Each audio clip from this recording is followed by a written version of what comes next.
The Senate on Thursday began a series of votes on how to avert a looming strike of the nation's railway workers.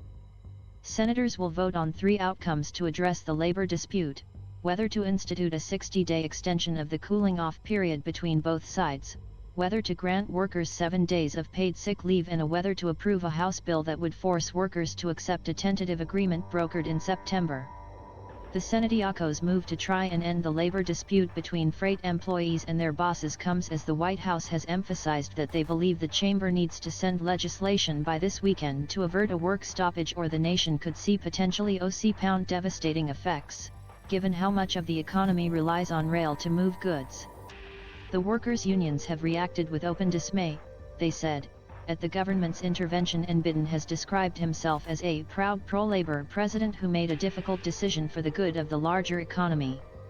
The House passed a tentative rail labor agreement and separate legislation to add 7 paid sick days for workers on Wednesday. They voted 290 to 137 to adopt the deal between the rail companies and employees that was negotiated by the White House, and 221 to 207 for the sick leave, a key provision in addressing progressive Democrats' concerns to further protect workers. It's unclear how long the votes will take. The Senate is expected only to approve the third option, passing the House bill to force a deal in order to try and avoid a strike.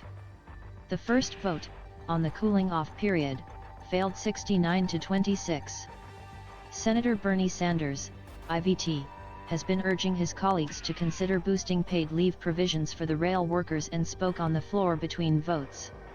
£pound workers who do difficult and dangerous work have 0 paid sick days. 0. You get sick, you cove got a mark against you. Couple of marks, you get fired. This cannot and must not happen in America in 2022, he said.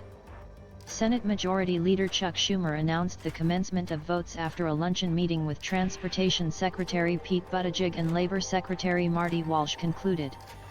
I'm very glad that the two sides got together to avoid a shutdown which would be devastating for the American people, the American economy, and so many workers across the country, Schumer said on the Senate floor. President Joe Biden said on Thursday that Congress will get a deal done to avert a railroad shutdown, but that paid sick leave for those union workers will not be £pound within this agreement. He warned that if the nation's rails were to shut down over disputes over paid sick time, £pound is going to immediately cost 750,000 jobs and cause a recession.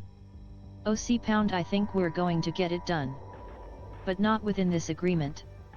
Not with this agreement. We're going to avoid the rail strike, keep the rails running, keep things moving, and I'm going to go back and we're going to get paid leave, not just for rail workers but for all workers. The Transportation Trades Department, and larger union group for the AFL-CIO, on Thursday said they unequivocally and wholeheartedly did not support a cooling-off period extension past the current deadline of December 9. Freight railroads have made it clear that they are not interested in further negotiations with rail unions.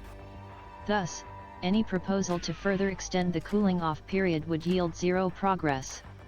Rather, an extension would simply allow the railroads to maintain their status quo operations while prolonging the workforce EOCO's suffering, Greg Reagan and Sherry Semmelsberger, President and Secretary-Treasurer of TTD, said in a joint statement.